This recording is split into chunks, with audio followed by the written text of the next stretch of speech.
Okay, let's unpack this.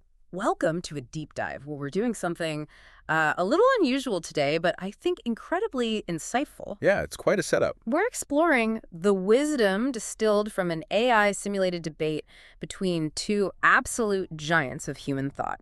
Carl Jung, the architect of, well, analytical psychology, and the Buddha, the founder whose teachings, blossomed into Buddhism. It's a fascinating source material, really.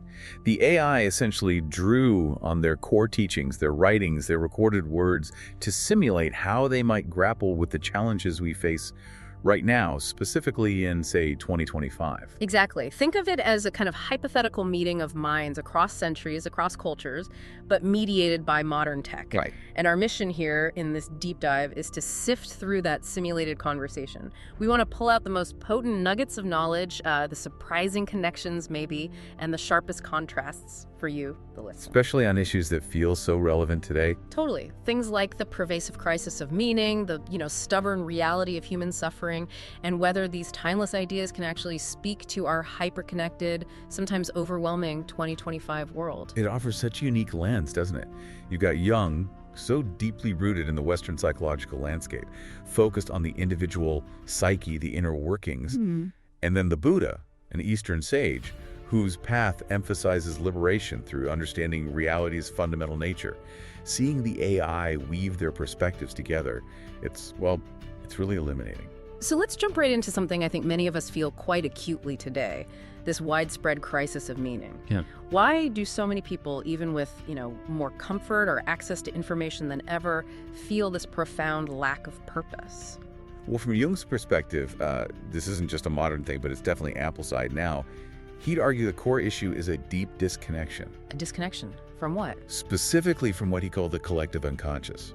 Right. It's like we've become so reliant on our conscious, rational minds, on, science and material progress. Exactly. That we've starved a deeper part of ourselves. Jung saw this, didn't he, in his Patience?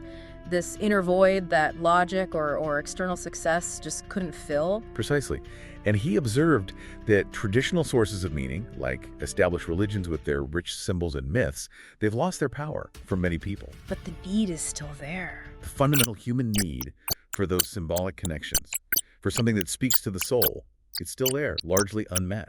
He felt our world is, saturated with information, but often profoundly lacking in wisdom. So for Jung, this crisis isn't just a problem to be solved, it's more like a call to action. A summons, yes. Yeah. An invitation to turn inwards, to start the difficult but really necessary work of integrating the fragmented parts of our psyche. And his path for doing this was what he called individuation. That's it, the process of individuation. Yeah. And it's not about becoming unique in the modern sense like standing out, but about becoming whole. It's an inward journey, and it requires confronting aspects of yourself that aren't immediately comfortable or visible, what he termed the shadow, the anima, animus, these archetypes living in the unconscious. So finding meaning for Jung isn't looking outwards, it's daring to look inwards into the, quote, dark depths of our own soul.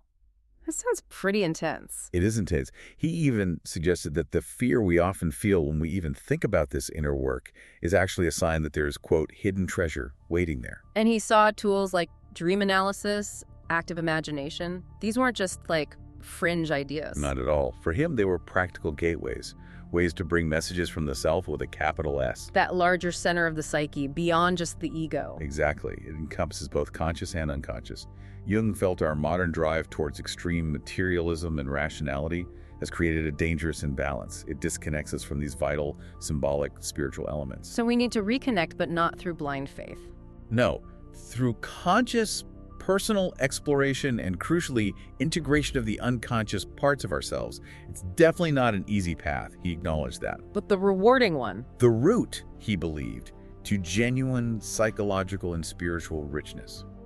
The crisis of meaning, in his view, is really an impetus, a push towards transformation, towards integrating the dark and the light within us into a more unified whole. Okay, so that's Jung's take. Now, how does the Buddha approach this same feeling, this search for meaning or lack thereof? He also talks about disconnection, Right. but it's different. Right, it's a different flavor of disconnection. While Jung emphasizes disconnection from the unconscious, the symbolic, the Buddha points to our fundamental attachment, Attachment to what? To the idea of a permanent, enduring self. Something he argues doesn't actually exist in the way we typically think it does. Okay. So suffering, or this lack of meaning, comes from searching for a fixed identity, whether that's through money, fame, social media. Or even certain kinds of spiritual seeking, yes. He saw the self as a composite, a collection of constantly changing elements or skandhas, form, feeling, perception, mental formations, consciousness. They're always in flux. He might look at our world today, 2025, and see the digital space as a prime example of this. Absolutely. We create multiple online identities, avatars, personas, constantly shifting roles. For him, this points directly to the concept of anatta, non-self, and the inherently transient nature of who we think we are. So what's his practical solution then, if it's not about finding a true self? It's about understanding impermanence directly, through meditation and mindfulness. The aim isn't to uncover some deeper, hidden self. Okay. It's to observe our own experience, thoughts, feelings, sensations impartially, and through that, to directly understand the impermanent nature of all phenomena, including the idea of a solid, fixed self. And he'd probably say that's even more crucial now in our frantic, busy world. Essential, I think he'd argue. Absolutely essential in our hyper-stimulated, fragmented modern environment. What about symbols? Buddhism uses symbols, right? Yes, but he'd caution against becoming attached to them. They are what's called skillful means tools to help transcend suffering. But they are, in themselves, empty of fixed essence. Like that Zen saying, if you meet the Buddha, kill the Buddha. Exactly. Don't cling even to the symbol of enlightenment itself. The Buddha advocated for the middle way. Which means? Not totally denying the conventional self we need to function day to day. Right. But also not grasping onto the illusion of an eternal, unchanging one. He believed that cultivating careful awareness brings peace and freedom from suffering, and it naturally fosters empathy as we recognize this shared struggle. So, wow, both see a crisis, both see disconnection, but the diagnosis is really different. Jung, disconnected from the inner symbolic world. Buddha, clinging to a false idea of a permanent self, disconnected from reality's transient nature. Two very different starting points indeed. And that divergence, it becomes even clearer when they tackle the problem of human suffering head-on. Okay, let's go there. For Jung, where does suffering primarily come from? For Jung, it's not just disconnection, but the imbalance and fragmentation within the psyche itself. The internal split. Yes. He saw patients whose conscious minds were completely out of sync with the powerful, often, chaotic forces of the unconscious. The suffering came from that separation from potential wholeness. And the key culprit he identified. The shadow. The shadow. Those parts of ourselves, the impulses, desires, angers, fears that we find unacceptable, maybe consciously or unconsciously, and push away, repress. And denying them just makes them stronger. Jung argued, yes, the more we deny or repress these aspects, the more power they gain. They often manifest indirectly then as neuroses, unexplained anxieties, disturbing dreams, or even self-sabotaging behaviors. And he felt our modern culture, with its emphasis on control, rationality, projecting that perfect image that makes it worse. Definitely. We create this illusion of being completely in charge, rationally directing our lives, while these powerful unconscious forces are still pulling the strings, sometimes erupting collectively in, social crises, violence, or things like modern addictions. So Jung's path out of suffering is, again, individuation. Exactly. The process of individuation. It's presented as a difficult journey, no doubt, but it's the path towards psychic wholeness. What are the key steps conversationally? Well, a crucial first step is recognizing and starting to accept the shadow. That's painful, but necessary work. Then confronting other archetypal figures like the anima or animus, the inner counterparts, and critically, learning to listen to the voice of the self, often through dreams. Dreams as messages from that deeper center guiding the integration. Precisely. Jung believes suffering diminishes not by trying to eliminate or suppress these messy, contradictory parts of ourselves. Which is impossible anyway, probably. Right. But by consciously accepting them, bringing them into the light of consciousness, and finding a way to integrate them into a more coherent, complex whole. It's challenging, yes, but he saw it as leading to genuine peace and a more robust sense of meaning. Okay. Now, the Buddha's analysis of suffering, it starts somewhere else, doesn't it? With craving. Yes. What he called tanha, craving, or thirst or desire. He identified three main types. Craving for sensory pleasures, craving for existence, wanting things to continue, wanting the self to endure, and craving for non-existence, wanting unpleasant things, or the self to just disappear. And where do these cravings stem from? Back to the self-illusion. Back to the illusion of an independent and permanent self. That is core insight into suffering, or dukkha. When we cling to things that are inherently impermanent, our body, our feelings, our thoughts, possessions, relationships, as if they are a fixed me or mine, we inevitably suffer when they change or disappear, which they always do. So for Buddha, our modern disconnection isn't from the unconscious, it's from the true nature of reality itself. Exactly. We live as if we are separate, isolated units. But reality, for him, is fundamentally interdependent. Everything arises together in constant flux. Paticca Samuppada, dependent, co-arising. And technology and consumerism just pour fuel on this fire. He'd likely argue they intensely amplify the illusion. We build these artificial digital identities, constantly seeking validation or satisfaction through acquiring transient things like followers, possessions, achievements. But because these things are impermanent and our underlying concept of a fixed self is a mirage, lasting satisfaction remains elusive. It's a cycle. So the Buddha's answer, his path out of the suffering, is the Eightfold Path. Yes, the practical guide. It includes things like right view understanding, the Four Noble Truths about suffering. Suffering exists, it has a cause, it can end, and here's the path. Right. And then right intention, cultivating kindness, empathy. Right speech, right action, right livelihood, ethical conduct. Right effort, working with the mind. And then, crucially, right mindfulness. Paying attention non-judgmentally. Complete presence, observing mental and physical phenomena as they are. And concentration, developing deep states of meditation for tranquility and insight. And the ultimate goal of all this practice. Through careful, impartial observation, particularly through mindfulness and concentration, the goal is to directly perceive and understand the non-essential, transient nature of all phenomena. And that includes the concept of self. And when that deep insight, that wisdom, prajna, arises, attachment dissolves, clinging ceases. And this leads to freedom nirvana, which isn't just personal peace, it's liberation from the whole illusion of separation and self-centeredness.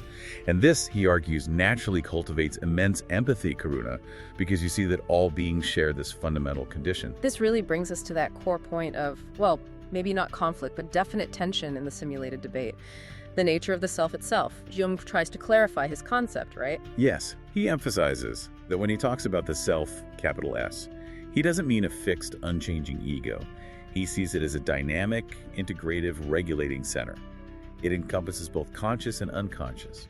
It's more like a process of continuous wholeness. And he even suggests maybe the Buddhist concept of emptiness, sunyata, could align with this. He does suggest that seeing emptiness not as nothingness, but as a dynamic potentiality. But the Buddha, or the AI representing him, really presses him on this point. How so? The question becomes, doesn't this process of integration, however dynamic, still lead to a subtle attachment to the idea of a self, even a more integrated, transcendent, or actualized self? The attachment to spiritual concepts themselves, like self-knowledge or individuation becoming goals to achieve for a self. Exactly. If spiritual growth is framed as something you achieve, isn't that just another form of clinging, another source of potential suffering? And how does Jung respond to that? It's a fair point. He acknowledges the paradox, the risk. He had seen in his own clinical practice how the search for spirituality can twist into a kind of self-worship.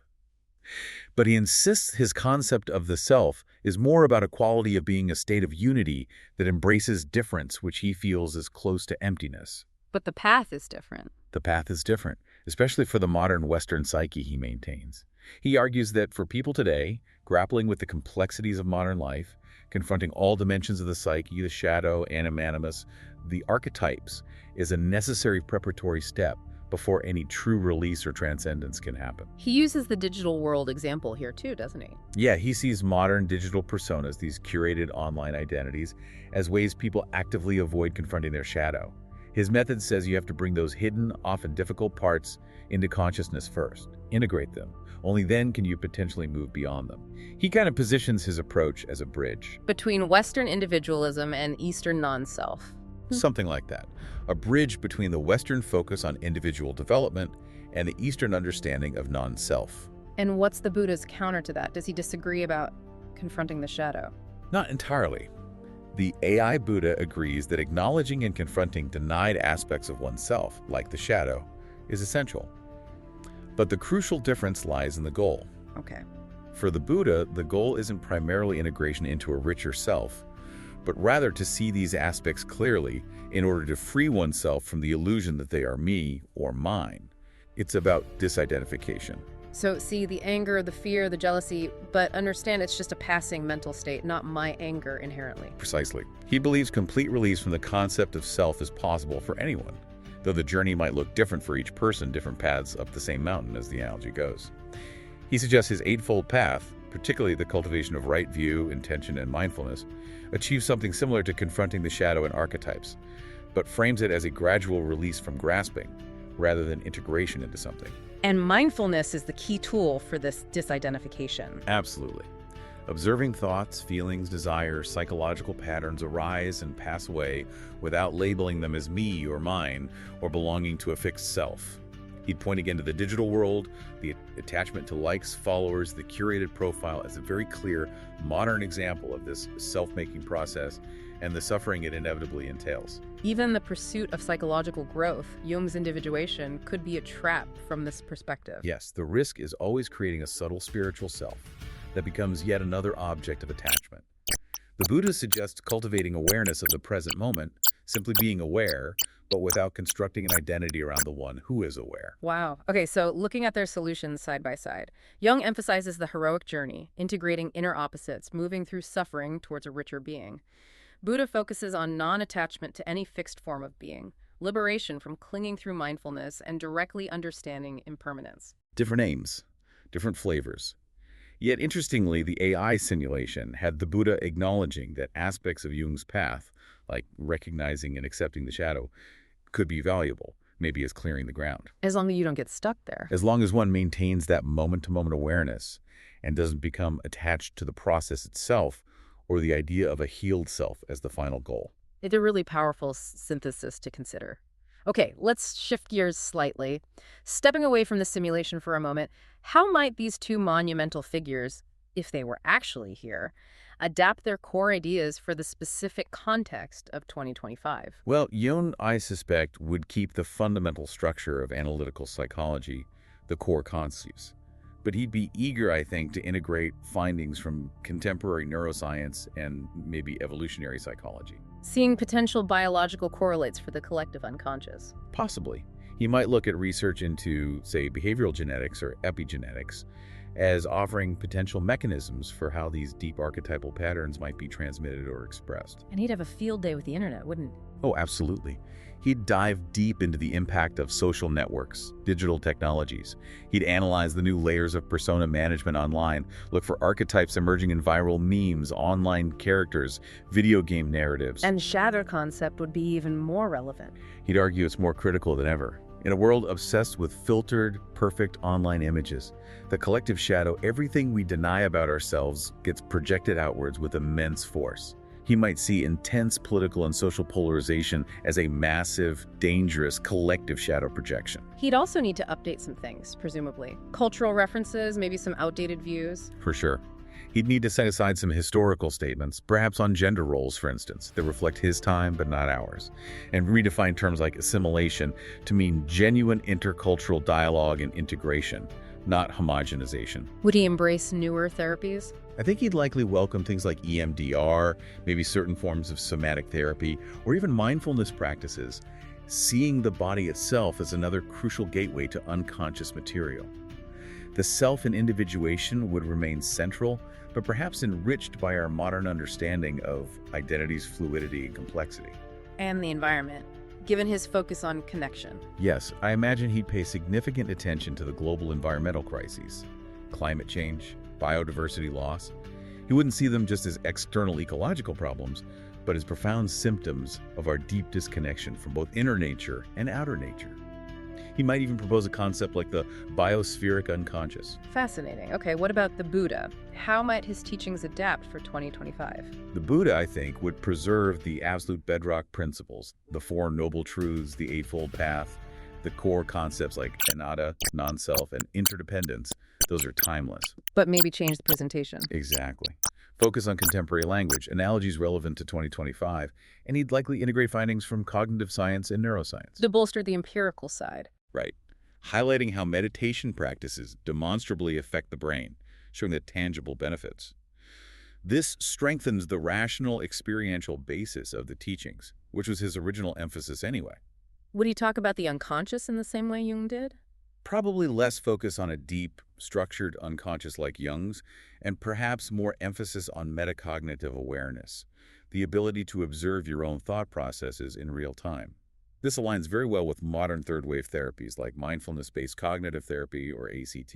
And attention. That seems crucial today. Absolutely critical. Right attention or right mindfulness would gain immense importance in our distraction-saturated digital age. He'd likely offer very specific teachings and practices for managing attention, maybe directly addressing digital addiction as a powerful, modern form of clinging and attachment.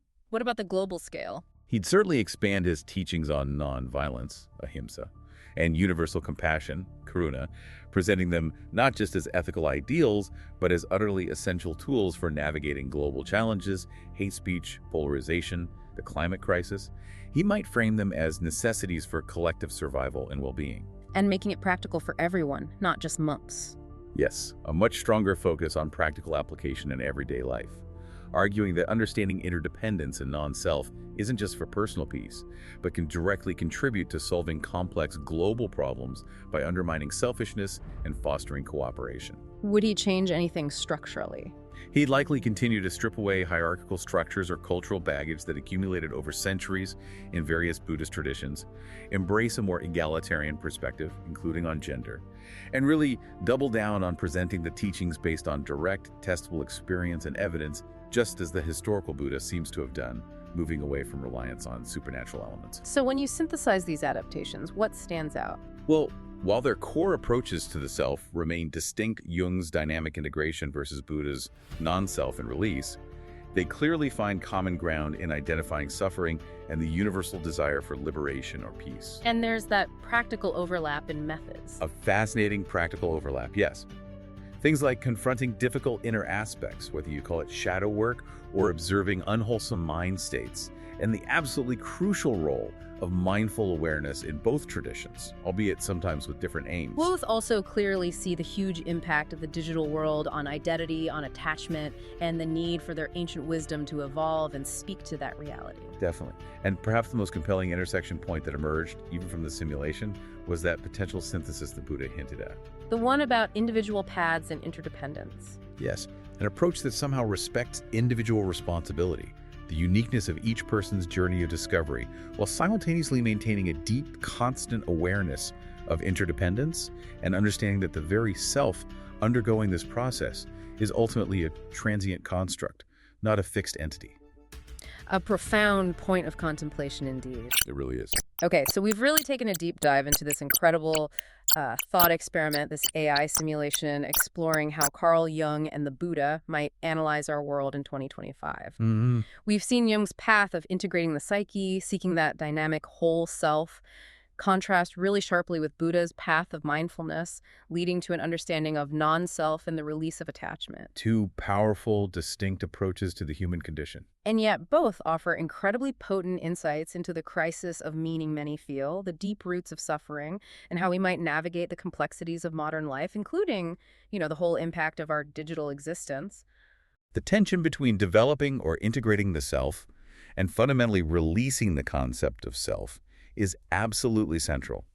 Yet, as we saw, their paths towards inner peace and understanding often share surprising practical ground. So for you, listening right now, here's maybe the provocative thought to sit with, to mull over.